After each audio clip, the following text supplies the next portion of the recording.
പാദപൂജ വിവാദത്തിന് പിന്നാലെ ആലപ്പുഴയിൽ CPM BJP രാഷ്ട്രീയ പോര് തുടങ്ങി.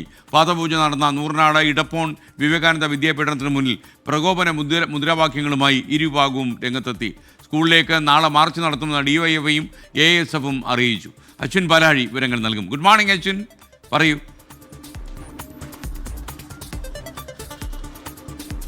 Very good morning. ഇതൊരു പാദപൂജ വിവാദം വലിയ രാഷ്ട്രീയ വിവാദത്തിലേക്ക് കടക്കുന്ന കാഴ്ചയാണ് ആലപ്പുഴയിൽ കാണാനുള്ളത്. ആലപ്പുഴയിലാണ് 2 സ്കൂളുകളിൽ ഈ പാദപൂജ നടത്തിയത്. അത് ഇടപ്പോൺ വിവേകാനന്ദ വിദ്യാപീഠത്തിലും മറ്റൊന്ന് മാവേലിക്കര വിദ്യാധിരാജ സ്കൂളിലുമാണ്. ഈ 2 ഇടങ്ങളിലേക്കും നാളെ SFIയുടെയും ASFിൻ്റെയും AYFിൻ്റെയും ഒക്കെ പ്രതിഷേധ മാർച്ചുകളുണ്ട്. അതായത് ഇടത് വിദ്യാർത്ഥി യുവജന സംഘടനകൾ ഒന്നാകെ സ്കൂളുകളിലേക്ക് മാർച്ച് ചെയ്യുകയാണ്.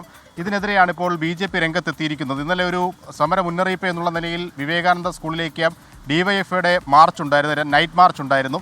ഈ മാർച്ച് തടയാനാണ് BJP പ്രവർത്തകർ സംഘമായി എത്തിയത്. ഈ മാർച്ചിന് സമാന്തരമായി BJP മറ്റൊരു മാർച്ച് കൂടി സംഘടിപ്പിക്കുകയും ചെയ്തു. അങ്ങനെ ഈ ഇടപ്പോൺ വിവേകാനന്ദ വിദ്യാപീഠത്തിന് മുന്നിൽ ഇന്നലെ രാത്രി വൈകിയും ഉണ്ടായത് വലിയ രാഷ്ട്രീയ പോരാണ്. തെറി വിളിച്ചും പരസ്പരം മുദ്രാവാക്യങ്ങൾ മുഴക്കിയും മണിക്കൂറുകളോളം ഈ സ്കൂളിന് മുന്നിൽ ഇരുവിഭാഗം പ്രവർത്തകരും തമ്പടിച്ചു നിന്നു. പിന്നീട് പോലീസ് എത്തിയാണ് 2 പേരെയും മാറ്റിയത്. ഒരു ഘട്ടത്തിൽ ഇത് സംഘർഷത്തിലേക്ക് പോകുന്ന സാഹചര്യം വരെ ഉണ്ടായി.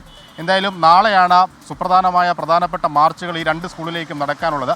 അതിനെ ചെറുക്കുമെന്നാണ് BJPയുടെ ജില്ലാ കമ്മിറ്റി പറയുന്നത്. ഏറ്റവും പ്രധാനമായി BJPയുടെ ജില്ലാ ജനറൽ സെക്രട്ടറിയാണ് ഈ പാദപൂജയിൽ പങ്കെടുത്ത ഒരാൾ എന്നുള്ളതാണ് രാഷ്ട്രീയ വിവാദത്തിന് തിരികൊളുത്തിയത്. എന്തായാലും ഇത് വലിയ സംഘർഷത്തിലേക്കും രാഷ്ട്രീയ പോരിലേക്കും ഒക്കെ പോകുന്ന ഒരു സാഹചര്യമാണ് നിലവിൽ ആലപ്പുഴയിലുള്ളത്. നാളത്തെ മാർച്ചിന് വലിയ പോലീസ് സുരക്ഷയാണ് ഇരു സ്കൂളുകളും ആവശ്യപ്പെട്ടിരിക്കുന്നത്. SKN നമുക്കിപ്പം ചേർന്ന അശ്വിൻ പാലാഴിയാണ്.